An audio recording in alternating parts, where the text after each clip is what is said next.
So I want to make sure that if you haven't checked in yet and signed up online, please take a minute to do so right now.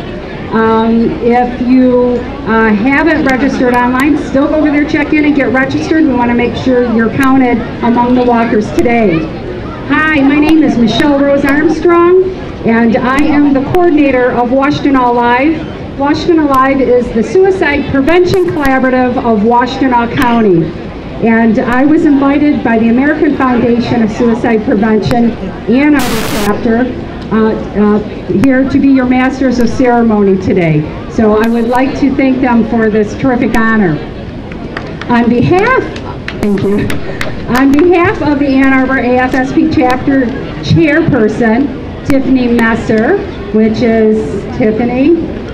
Anybody help me out? There she is, standing right here in the front. She has asked me has given me the distinct honor, rather, to welcome you to the 8th annual AFSP Out of the Darkness Community Walk in Ann Arbor. Thank you for being here.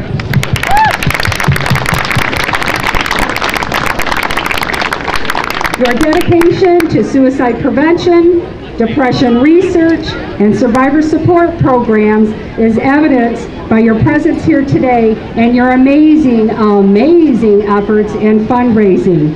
When registration closed this past Friday at noon, we had 380 people registered. Tiffany, do we have a number of people that registered this morning new? She can't hear me. Okay, we'll keep going. And over 50 teams this morning, once we looked at it this morning. We raised, as of this morning, when we looked online, an amazing $35,456.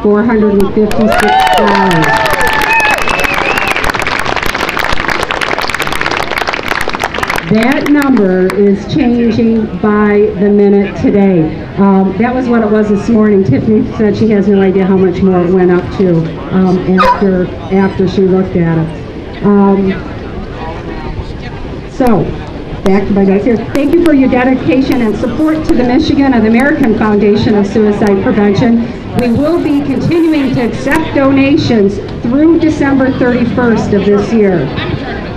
This fall, across the nation, there are over 200 walks just like this walk across the entire United States. The money raised is going to be used for AFSP's vital research and education programs to prevent suicide and save lives. It's also going to increase national awareness about depression and suicide and support and assist our survivors of suicide. Everyone here today has a story to tell about how suicide has touched them. Many people are here today to honor the memory of loved ones lost to suicide. Some are here because they're struggling with their own mental illness, and some are here in supportive roles to help their loved ones that are having to navigate the loss of someone to suicide. If this is your first walk, I know it may be a bit overwhelming, but I want you to take a look around you and look at all of the other support that's here. Please take advantage of that. If it gets so overwhelming that it gets in the way of your being able to participate, please look for someone with a red shirt that says staff on the back of it. We have people here that are trained professionals that can help you navigate that. So we do have people here today to help.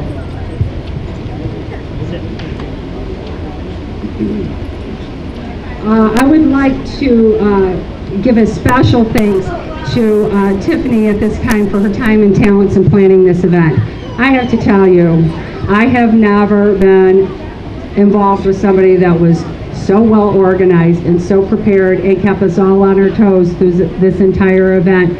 She has put in endless hours. Let's all give her a round of applause.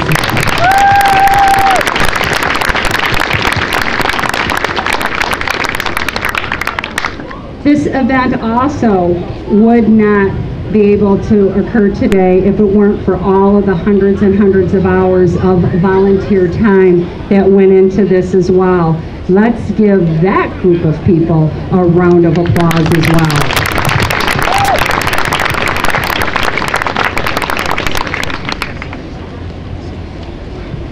And let's not forget our sponsors. They have been very, very generous with their support in a number of realms financially, all the way through to donating things like food, water, things like that. So we would like to give them a round of applause, and please take note of who those sponsors are. Thank you.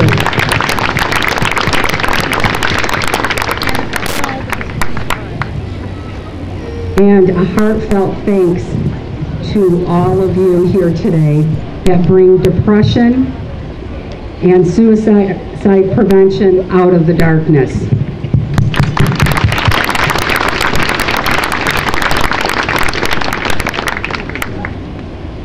You know, I think just by you being here, we're all too familiar and with the personal toll that that suicide has on our lives.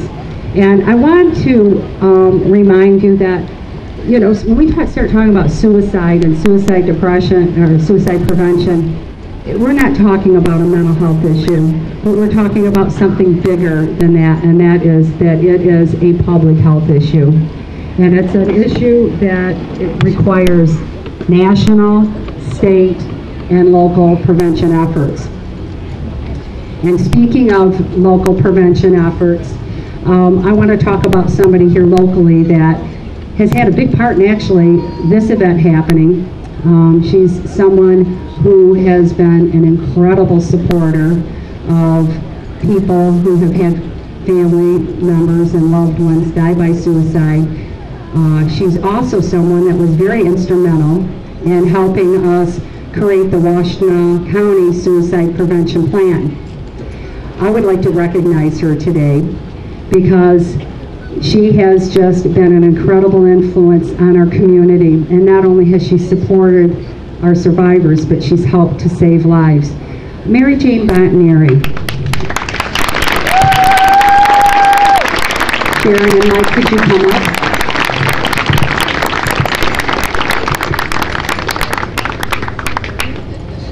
I have here with me two other members of Washtenaw Alive with me. Sharon Sheldon from Washtenaw County Public Health Department. Mike Murphy, who has been a mentor to many of us in the suicide prevention efforts that goes back close to, I'm going to say 40 years. And they are here to help present this award to Mary Jane. And it is a certificate of appreciation. Mary Jane, I'm going to cry here. I'm going to Mary Jane cry. For unparalleled dedication and unmatched performance in the support of suicide survivors, and for her devoted service to the prevention of suicide. I would get down to present this to her, but I'm scared I'll fall. So.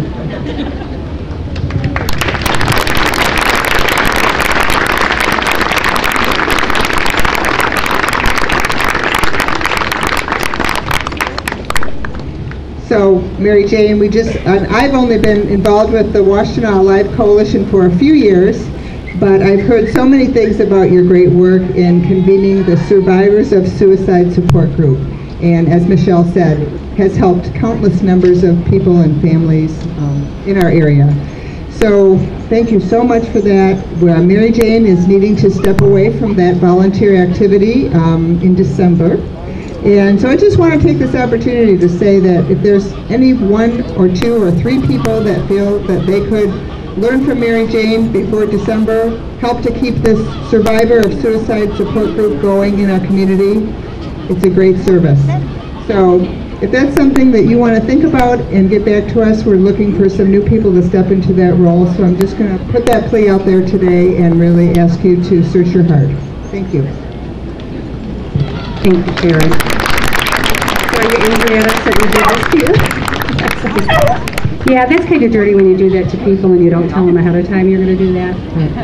But she wouldn't have let us do it if we would have done that. Let's get on with our speakers. We're going to have two speakers, and then we're going to start the walk. I'll give you some instruction on what that's going to look like in a minute. Our first speaker is Master Gunnery Sergeant Philip Bush. Good afternoon, Ann Arbor. All right, so check this out. My name is Master Gunner Sergeant Philip Bush. I'm a United States Marine. Been for 23 years. I'm a native Michigan, born in Grand Rapids. I'm over on the East Coast, so hopefully you all treat me okay. I hate using the microphone, but I'm going to have to use it because I got to get everybody in the back. Maybe I should take you all in the theater.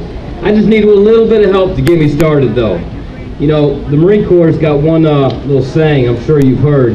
Anybody heard the word hoorah? Hoorah! Okay, can I get you all sound off just a little bit? Hoorah! Hoorah! Thank you, thank you. Oh, would you do that for me?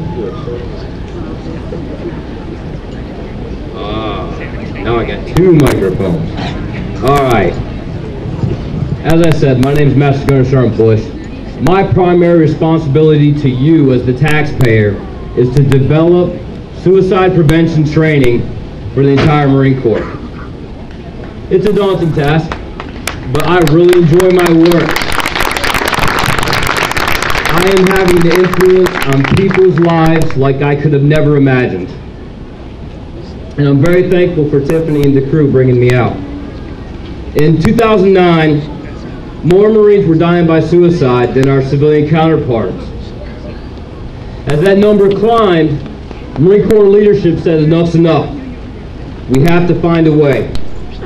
We need to find a way and foster an environment in which seeking help is a duty.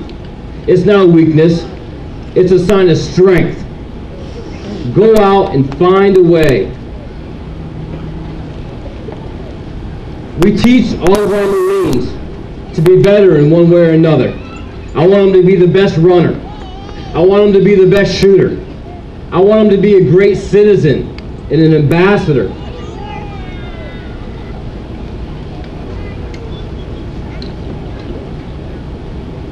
That requires training. And sometimes it requires help. Well, seeking help for behavioral health issues is being handled in the same way. We teach Marines it's a duty to seek help. You know, Marines are known for their strength, their discipline, their pride, and oftentimes for a crazy sense of humor. And it's those traits that we depend on to get our mission accomplished on a day-to-day basis. It's these traits that we rely upon to enforce an understanding of how important it is to seek help early, before the thoughts of suicide.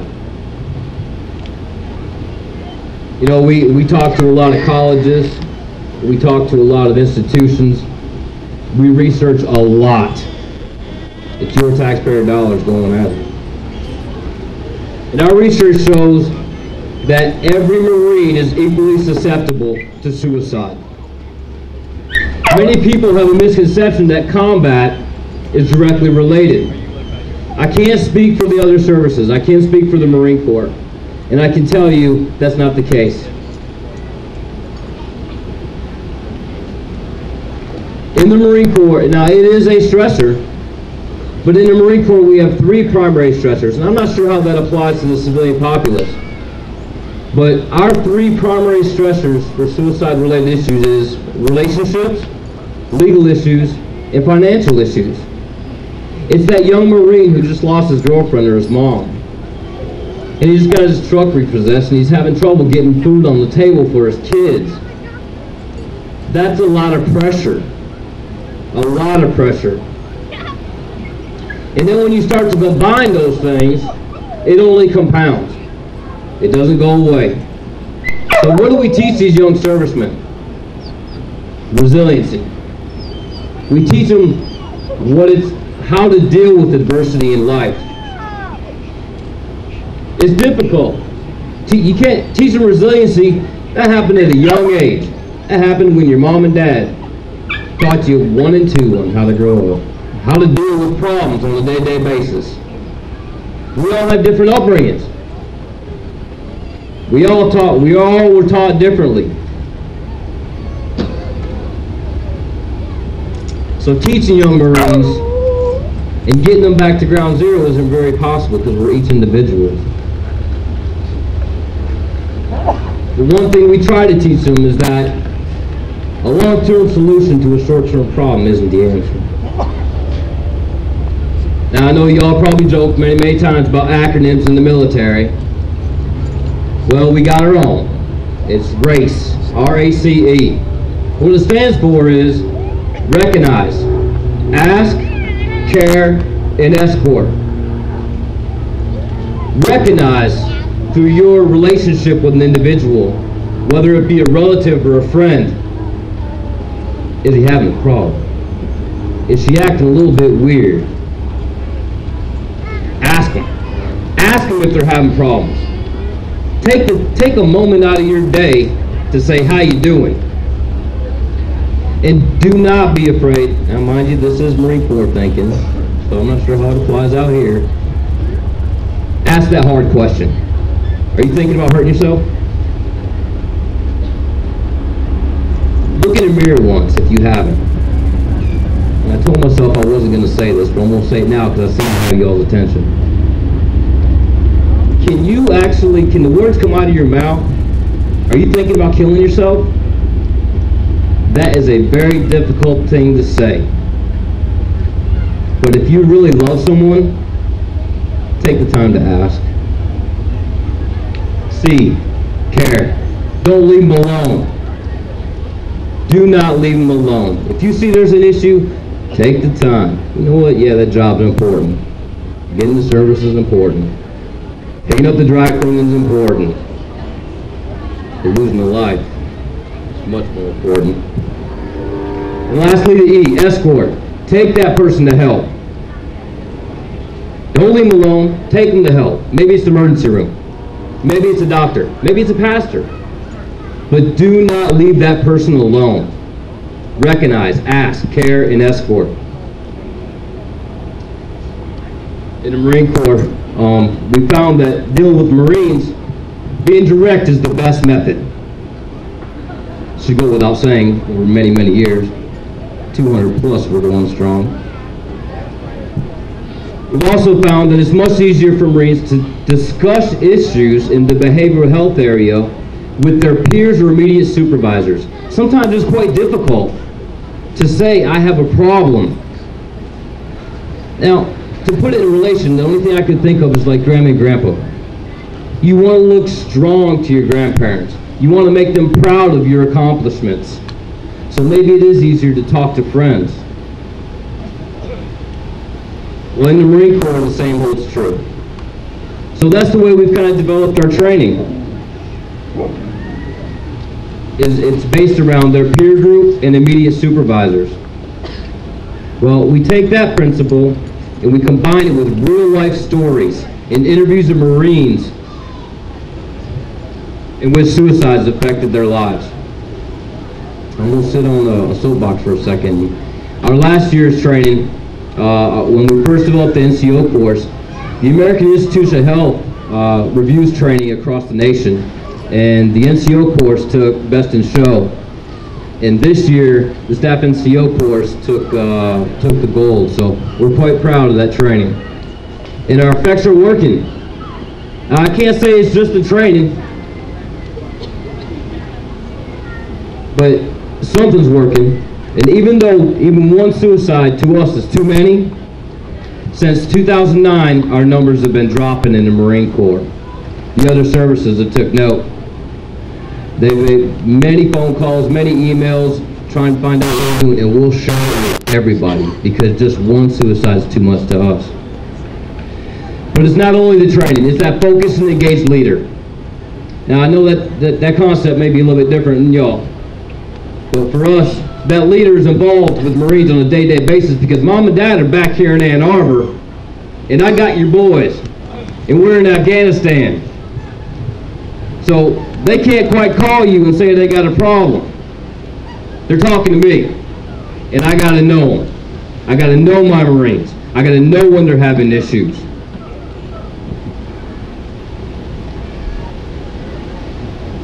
And I got to be able to ask them if they need help. Yeah, Marines are proud. We're the strongest. We're the best fighting force in the world. But before all that, we're human. We've learned that you don't have to be a relative or a best friend to help someone that's struggling. It's important to take that moment to listen and ask.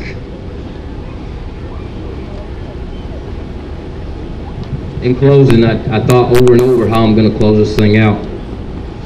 And in 23 years, I've seen a little bit of combat a couple times, Afghanistan and Iraq. And I can promise you that there's no greater feeling than saving a life. And that there's no worse feeling than losing a loved one to suicide. So stay involved, y'all. Just as you are out here right now. And we can all make a difference in saving lives. Hoorah!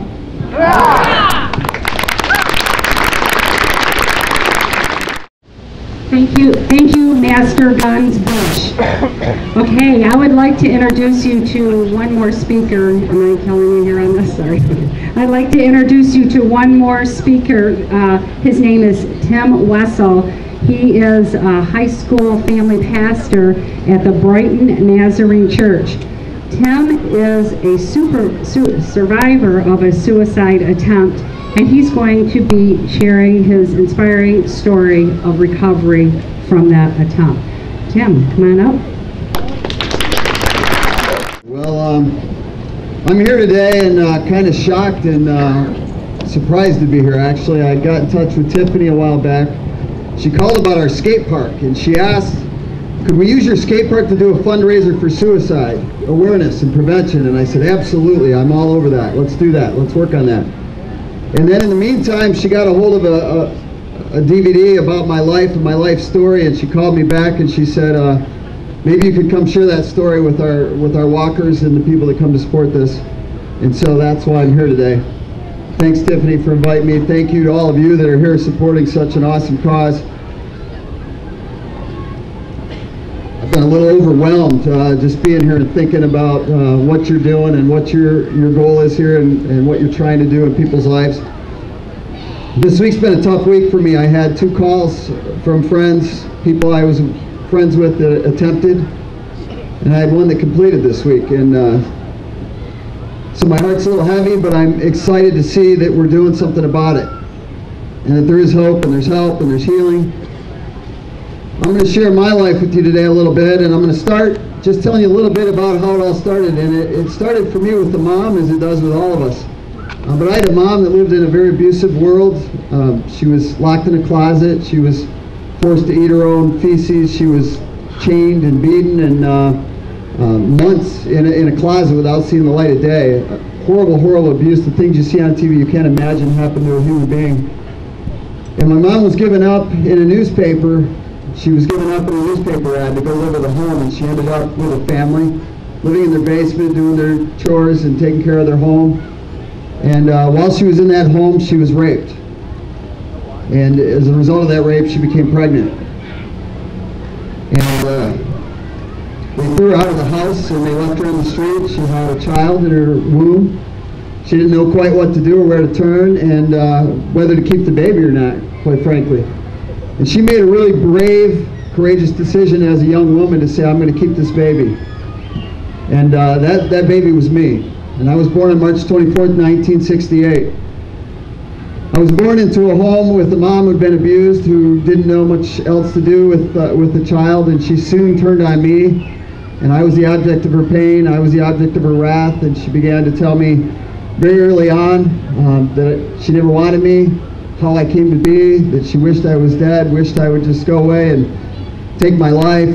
I made her sick. She couldn't stand to look at me. And as a little child who looked at your mom and said, this is all my fault, I took that to heart. It was truth to me. I believed that every bit of pain she was experiencing was all my fault, and I should just go kill myself or run away or leave. And so from a very young age, I was obsessed with suicide because I was told by my mom, why don't you just take this knife and go do it? And from the age of 5 to 13, because I was in such a chaotic environment, I had adults that took advantage of me sexually.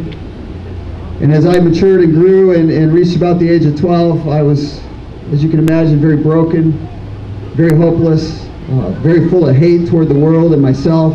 I didn't trust anyone or anything. And my life began to spiral out of control. I found drugs and alcohol as a temporary comfort. And I began to drink and drug and any substance I could get my hands on that would numb the pain and make me feel better. I began to participate with that. But nothing seemed to work, as we all know, and the pain got worse. The feelings of worthlessness got worse. The feelings of failure got worse as I was kicked out of high school, as I lost my license, as all my friendships dissolved, as I began to get caught up in crime and arrested. The anger and the bitterness and the violent part of me just grew, and my life spun out of control. My mom, as much as she hurt me, she tried to help me. She saw what was happening, and she kicked into mom gear and took me to therapists and put me in detox and took me to hospitals, and she did everything she could to find help for her little boy. And I'd come out of every detox unit, and it seems like nobody could connect. Nobody was putting the dots together, and I couldn't find any hope. And I'd go right back to my life and just wonder how I'm going to make it. I was diagnosed bipolar. I was diagnosed borderline schizophrenic. It just spun out of control, in and out of rehabs. A couple days sobriety and back into the drugging and the alcohol. Waking up on train tracks, wondering why the train didn't come. I knew what I was there for. Taking as much drugs and alcohol as I could put in my body, thinking I wasn't going to wake up, and I would wake up.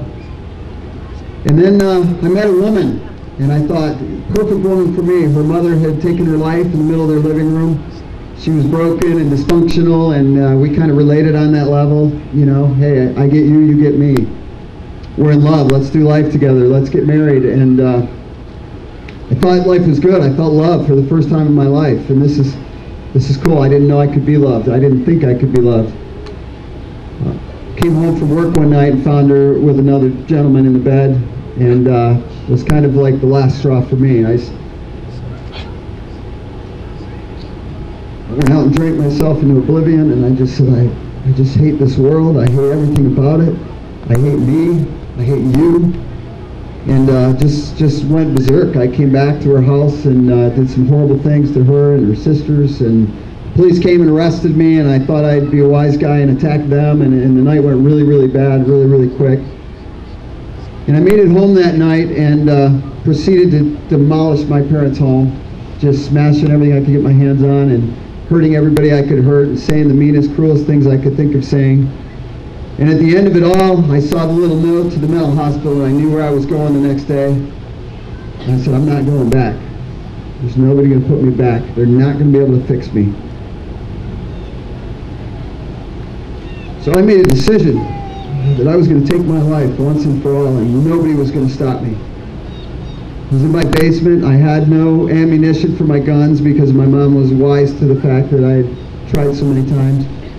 So all I had to do was go to the corner store and come back, and it was a done deal. And I felt peace. I felt relief. I felt like I was going to be free, like I'm not going to hurt anymore. I'm not going to hurt anyone anymore. I finally get to escape this life of mine.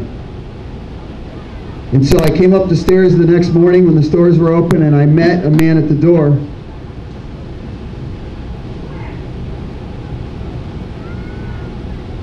It was a pastor on my doorstep with a Bible under his arm.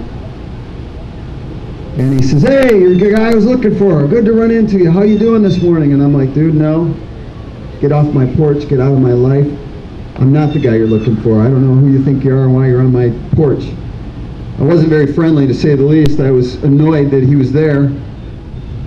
But he says, I'm going door to door, and I'm just trying to share with people how much God loves them. And I wanted to be a sarcastic guy at the time and said, you know, God doesn't love me, dude. You're one messed up guy if you think God loves people, because I have different information. But something in me said, what's going on? What are the chances that this dude's on my porch right now? Why is he here? Could it be true? Could it really be true that God knows I'm about to end it all, and he's stepping in and he's intervening, and he sent this guy right now? And maybe there is a God, and maybe he does love me. So I said, what do I have to do is come on in.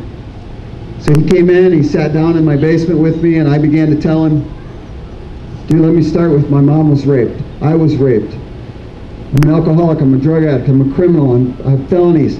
My life there's no hope for me. This God you think you believe in could fix anybody, but he can't fix me. But he began to speak things to me I hadn't heard. And I began to have some hope for the first time. Something in me said, maybe this God does love me. I've never really tried to understand that. And he's telling me things like, God loved me so much, he sent his son, that Jesus died for me. So who would die for me? That's what I thought. He said that Jesus came to bring life and life more abundantly. He said that I was fearfully and wonderfully made, according to the Bible. He said that the Lord has plans for me, for a hope and for a future. And he just kept speaking these weird things that just kind of seemed like maybe there was truth there. And so I took a chance to believe, and I said, I'll try this, because I always have plan B. I can always go back. If this doesn't work out, I know where to go and how to end this. And so I began a journey of faith. I began to look at the world differently, and I began to ask questions differently and seek healing differently.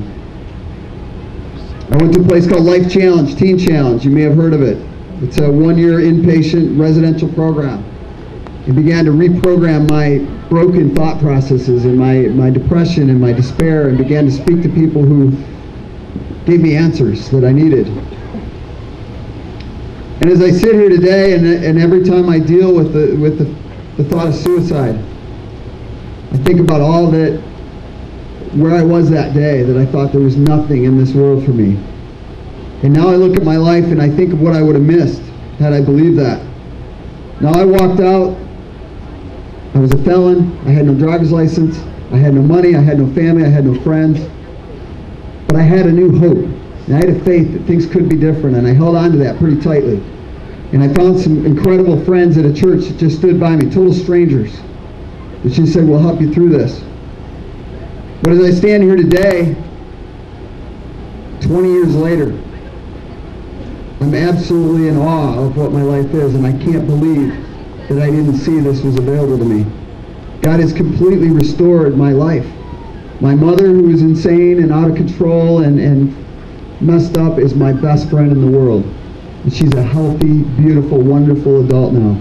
My biological father, who raped my mother, who I wanted to hunt down and kill, I met him this Memorial Day. Had the privilege of doing the officiating over his funeral service. And I had love in my heart for him, and I had forgiveness in my heart. I went back to school, got my GED, I went to college, had a 3.97, I was kicked out of high school. I began a career as a CPA. For 11 years I was in a large firm as a CPA, making a lot of money, doing a lot of awesome things, traveled the world. My record was expunged. I was asked to join a church as a youth pastor, and I said, I want to do this. So I left my career to be a youth pastor. As I walked into a church environment, I realized there's a lot of broken people in churches. And there's a lot of people that struggle with suicide. There's a lot of people that struggle with drug addiction and alcoholism and depression. And it's not always safe to tell somebody that. So me and a group of friends said that we're going to join together and we're going to begin to speak honestly and openly about these things to one another. And we started a recovery ministry at our church. It's now the largest recovery program in the state. We have groups for everything under the sun, and it's a place to come in and be real and say, you know what, I'm struggling today and I need help. I'm married to a wife. I have 3 beautiful kids. My mom and I were sitting in a church service at my church. She has a hard time going because she's very emotional about the fact of what my life's become. But she came one day, and there was a district superintendent speaking. And he got up and he stood in front of everybody and he pounded on the pulpit and he says, on March 24th, 1968. And of course my mom and I jerked our heads up to say, what is he about to say? That's my birthday. He says, Brighton Church of the Nazarene was born. And I realized at that moment that I was fearfully and wonderfully made. That God had a plan and a purpose. To me, there's no circumstance that I ended up ministering at a church born the same day I was. That I had a mom that sat in a hospital room and cried out to a God she didn't know to help if he could. And to me that just reaffirms the value of my life, and that God always had a plan for me, and he always knew where I was going and how I was going to get there if I would just trust him. Today, instead of anxiety, I have peace in my heart. I have joy in my heart. Instead of hate, I have love. Instead of despair, I have the abundant life that I was promised, and I have hope that tomorrow is going to be good as well. Instead of meaninglessness, I have purpose in my life. I have, since that day in my basement, struggled with suicide. If the weather's wrong, suicide pops into my head. If I have a stressful situation with my family, suicide pops into my head. It's been like this backpack I've carried just because it was so ingrained in my thought process. 2 years ago in August, I had a moment where I just finally said, I can't carry this around anymore. Because I might in a weak moment follow this through. And I started to do battle. Say, I'm not going to accept this thought. I'm not going to walk around and even let it casually come into my mind, because this is a threat to my life. And I've been walking, I have the perfect life. And I appreciate what you said. There's no certain class of people or struggle, you can't see it. We all, at times, go through this. Might be the easy way out. I have a friend in California who wasn't my friend to begin with, but I have a lady in my recovery who ran into a young man on the street she knew from Brighton, Michigan. His name was Brandon. He was an All-American, 6'4", Ivy League graduate, straight A student, went out to California with his mom. His mom took her life in his apartment. They were making millions. They were doing really, really well in the real estate market. And everybody looked at Brandon, 6'4", All-American, and said, Brandon's going to be fine, and everybody abandoned him. And he was left dealing with what had happened. Because he was such an overachiever, go-getter, everyone thought he'll be fine. Well, this lady ran into him, and he was avoiding her and trying to escape her. And she came back, and she says, I think something's really wrong with him, and I'm not sure what to do. She kind of knew where he lived, so we sent one of my DVDs to every apartment in an apartment building that we thought he lived in with a note.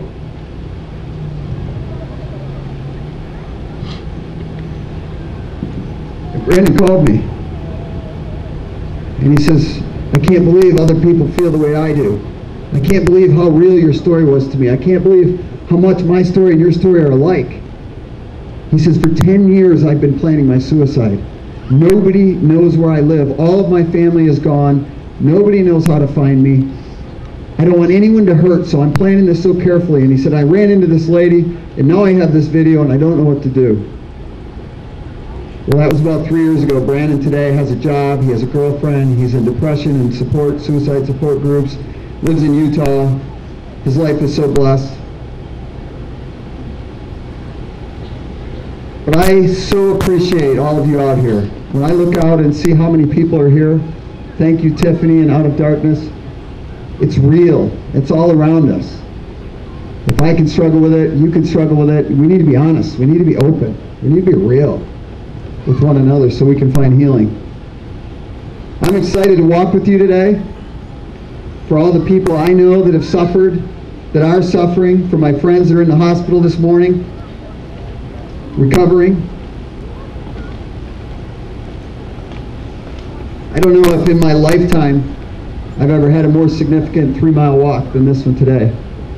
I am very, very grateful today to walk, to breathe in the fresh air, to appreciate my life, to be beside so many wonderful people who are trying to make a difference in this world, and to love your neighbor and love your friends and bring healing and hope to those that need it. And if I could have the honor of just saying a quick prayer to close out my talk.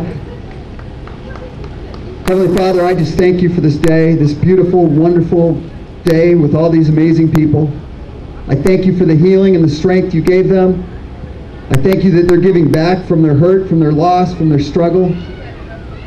God, I just pray over every dollar that's raised here today that you would multiply it, that you would save lives, that you would set people free, that you would restore brokenness. Thank you that you're restoring our brokenness even here as we gather, and that you're going to continue to do that. We thank you and praise you for this day. In Jesus' name, amen.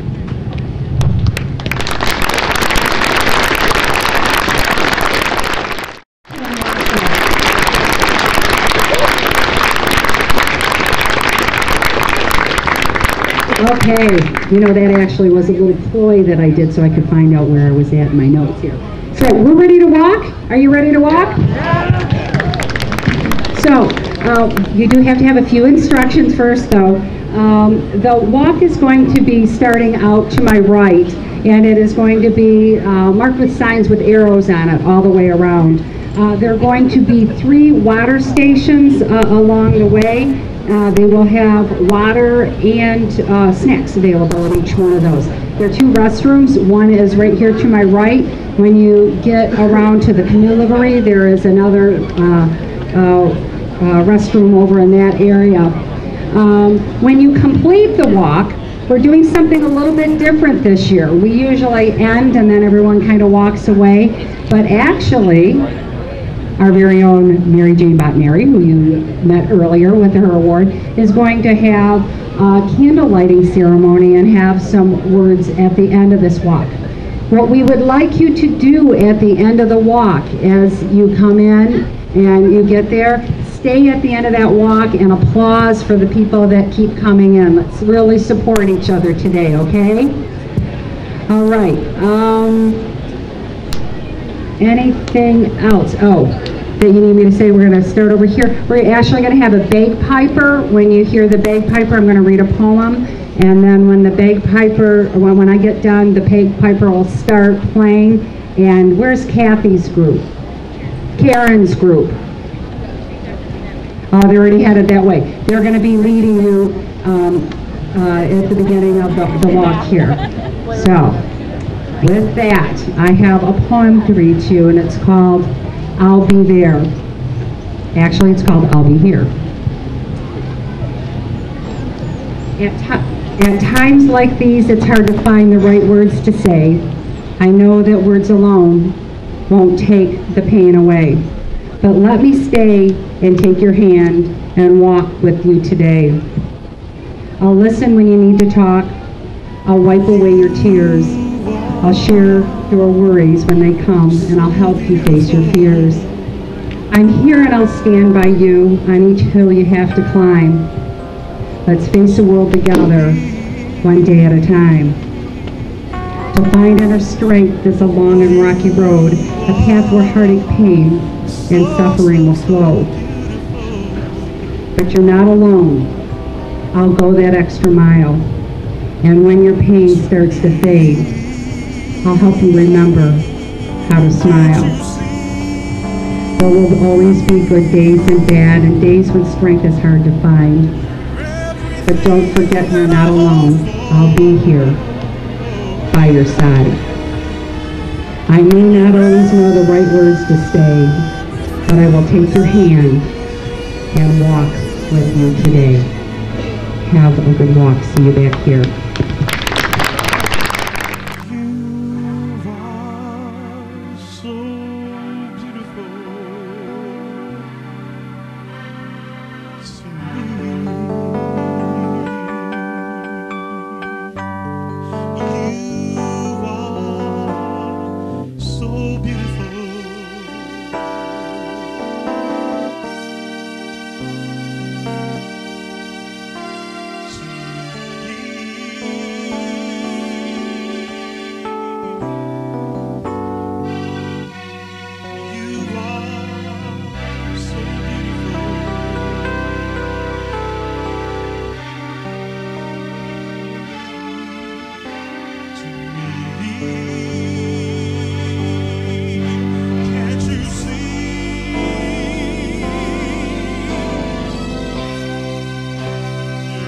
Everything that I hope for,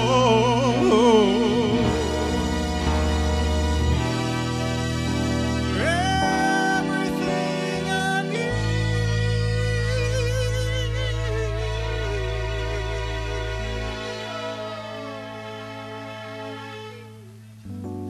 You are so beautiful.